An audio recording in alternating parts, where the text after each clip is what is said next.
Incident investigations are a critical part of keeping jobs safe, but they're often rushed, incomplete, or focused on assigning blame instead of finding real solutions. The goal of an incident report isn't to point fingers, it's to document facts, identify the root causes, and prevent those same issues from happening again. Step one will always be to grab a blank report, secure the scene, and make sure that there isn't a potential to hurt or injure anyone else. Providing aid to any injured workers or contacting emergency services if necessary. Once this is done, gather all those involved, any witnesses and supervisors, and have them begin completing their statements. Take pictures from various angles, wide angle, close-ups.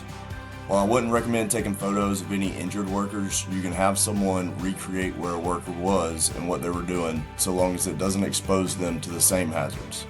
When you begin to complete your investigation, start with basic details, date, time, location, and names of those involved, but write only what you know. No assumptions, no opinions.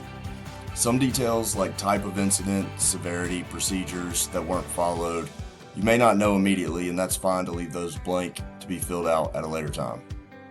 Once your initial report's complete, you may want to include additional documents like pre-task plans, training records, safety data sheets, etc. to help with your investigation.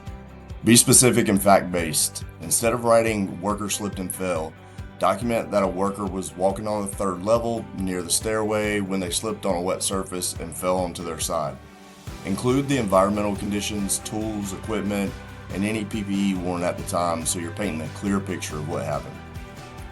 It's okay to add contributing factors at this point, but keep in mind that a lot of the times, once a thorough root cause analysis has been conducted, it may uncover additional contributing factors that aren't so obvious.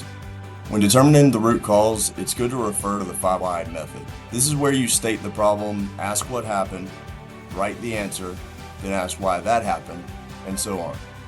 Many times the question may have multiple answers, and that's okay. Separate each and continue on asking yourself why to each of those. Typically what you end up with is a list of contributing factors and a root cause or causes to the far right of your chart. For example, instead of stopping at the worker slipped because the floor was wet, dig deeper. Why was the floor wet? Well, because there was a leak. Why was there a leak? Because the pipe fitting was loose. Why was the fitting loose? Because it wasn't properly secured. Why wasn't it secured? Because inspections didn't catch it.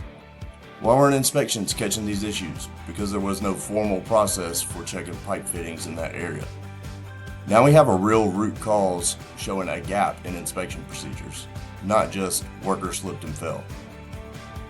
Once you know the root cause, corrective action should address the real issue, not just offer a quick fix. If the root cause is a lack of inspections, the solution might be adding specific checks to daily safety walks. Avoid vague solutions like remind workers to be careful so they prevent future incidents. By sticking to the facts, avoid blame, and digging deeper with methods like the 5 why, you turn a simple report into a meaningful step toward a safer job site. If you really want to get people engaged, leverage technology like HammerTech and use visuals to capture and build upon that process. At the end of the day, it's all about doing safety efficiently, and we hope this guide helps you to do that.